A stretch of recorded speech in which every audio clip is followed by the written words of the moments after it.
pasukan pertahanan Israel tak pernah surut melakukan serangan terhadap Hizbullah di Lebanon. Israel sengaja mengincar apapun yang berkaitan dengan milisi pro-Iran tersebut. Baru-baru ini IDF mengaku menargetkan truk pembawa senjata Hizbullah.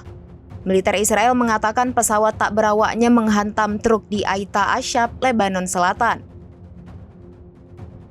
Truk tersebut diyakini digunakan Hizbullah mengangkut peluncur roket. Peluncur roket itu disebut digunakan Hizbullah melancarkan serangan ke daerah Shtula.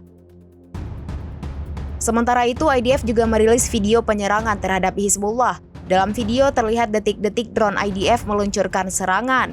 Awalnya drone pengintai mengunci target sebelum akhirnya diserang. Truk pembawa roket Hizbullah itu seketika meledak dahsyat. Belum diketahui pasti korban jiwa dalam serangan IDF ini. Sementara itu, secara terpisah, jet tempur IDF juga menyerang beberapa lokasi Hizbullah, di antaranya Rab al-Talatin, Odaiseh, Ramyeh, dan Qiyam.